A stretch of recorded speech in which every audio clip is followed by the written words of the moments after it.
All right, Rob, we talked a little bit about Roger Goodell prior to Gascon coming in. And this has kind of become, I think, maybe the biggest story in the NFL, not just today, but really over the last week or so. So we all, of course, saw the Tyreek Hill situation last week. The NFL comes down. They're not going to suspend him. They're not going to punish him after we heard the audio between him and his former fiance. And the reason being is that police in Kansas City couldn't kind of find enough to press charges against Tyreek Hill. And he was kind of let off with not even a slap on the wrist, with really nothing. And so we spent a lot of the last few days saying, has Roger Goodell changed the personal conduct policy? Are things changing in the NFL? And then yesterday we find out that Jarran Reed, almost an identical situation, a domestic incident, a domestic allegation, no charges pressed, no police presence, nothing of that nature. And Roger Goodell hits him with a 6-game suspension. And so I have defended Roger Goodell. I try to be nice. And then he does this, makes me look stupid, and I think, frankly, makes himself look stupid. What do you think, Rob? Yeah, this is the problem I have with Roger Goodell and why I think he's the worst commissioner, especially just in all sports. But that's why I have a new nickname for Roger Goodell. I call him the WCOAT, the worst commissioner of all time. WCOAT. And he is, from this standpoint. First of all, when he took on this whole task, remember when he took over as commissioner? He kicked the door down, new sheriff in town, I'm going to clean up the NFL. I'm going to dole out penalties and suspensions, regardless if there's any charges or whatever. He just said, I don't care.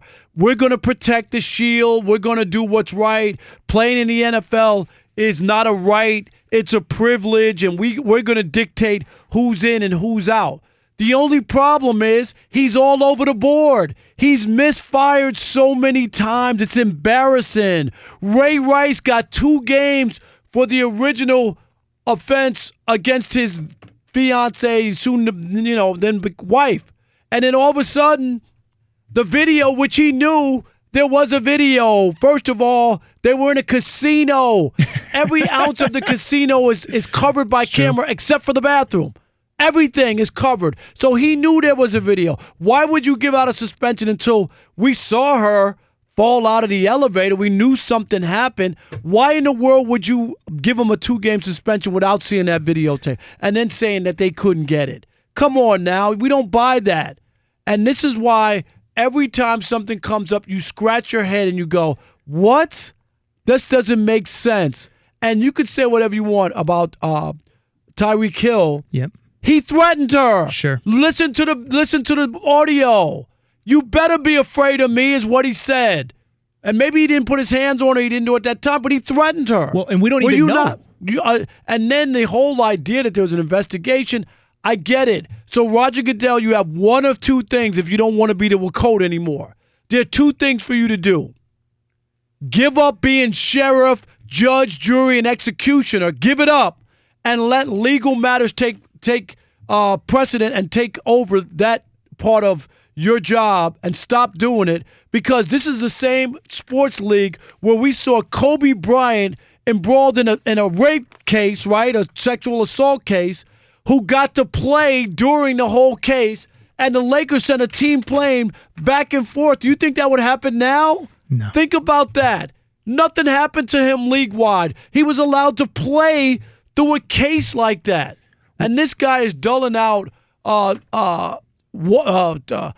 half-crocked judgments on one guy, real steep. Even the football-related ones when they did the in New Orleans, the Bounty Gate. Of course. He threw the book at the coach, and then they had to reduce him. Yeah. I mean, he's all over the map.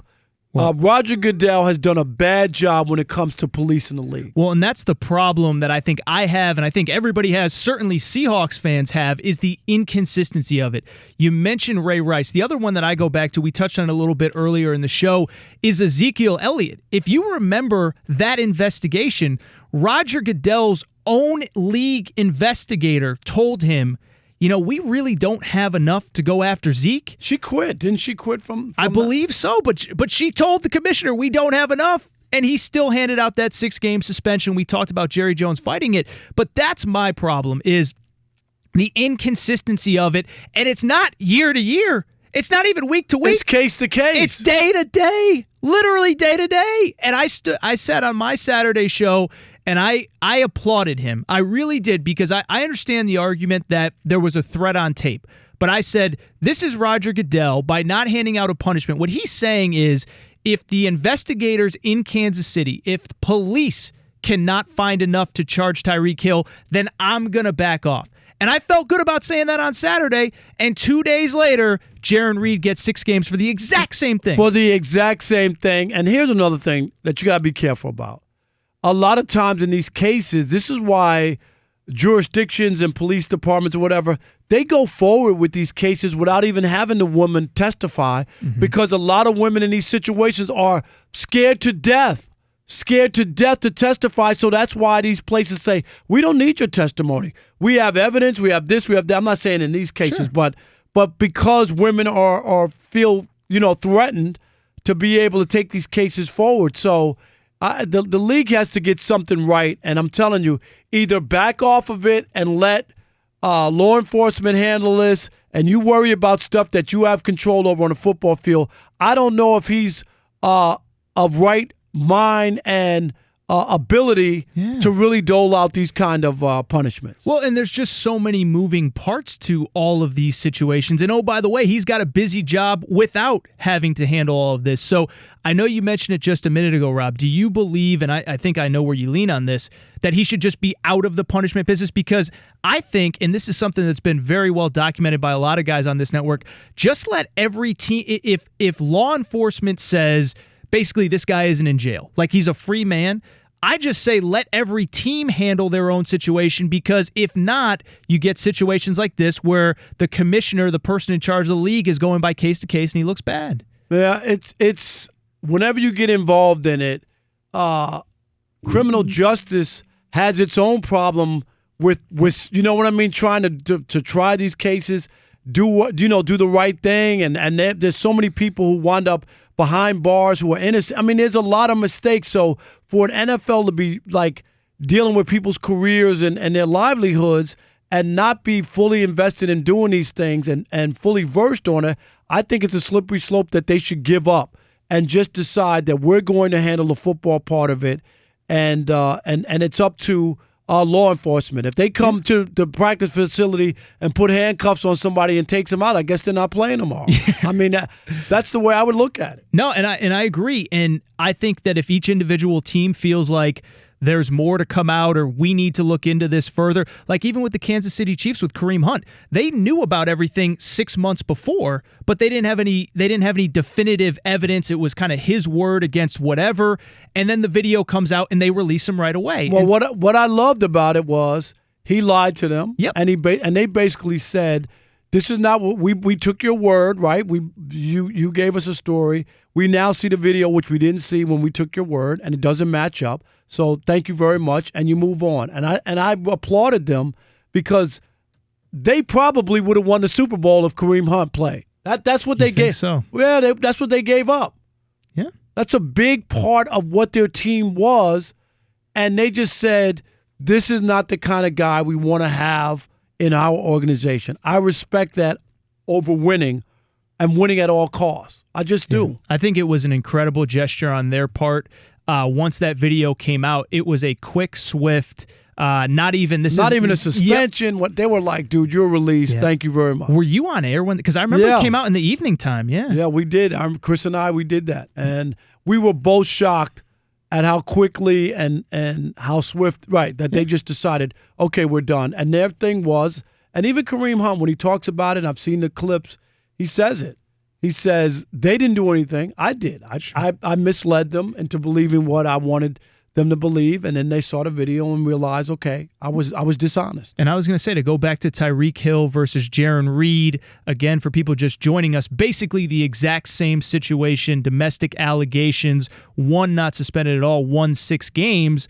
I think you just leave it up to the team. I think it's exactly what you said. I think that if law enforcement can't find enough to put a guy behind bars, every team kind of can make up their own situation as far as what they believe is best for their guys, for their organization. They can wait for more information. They can take the word of a player like the Chiefs did with Kareem Hunt and all of that. So real quick, I know you mentioned it a minute ago. Tyreke Hill, do you think even the threat, he should have been suspended at least a game or two? I just think, given his history and what went on with, right? I mean, first of all, he basically did, beat her up in college or something, allegedly, and then that was a part of it.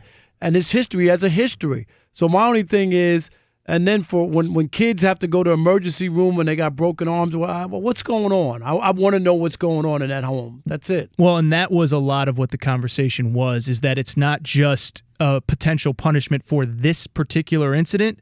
It's his history. And as you said, 2014, he actually pled guilty against this same woman while she was pregnant, and so he has a little history of this. So, hey, it's the Odd Couple. I'm Chris. He is Rob, and we want to encourage all of you to subscribe to our YouTube channel. That's right. You know, you can listen to us on the radio, and now you can watch us as well, and it's fun. No question about it. And remember, oh yeah!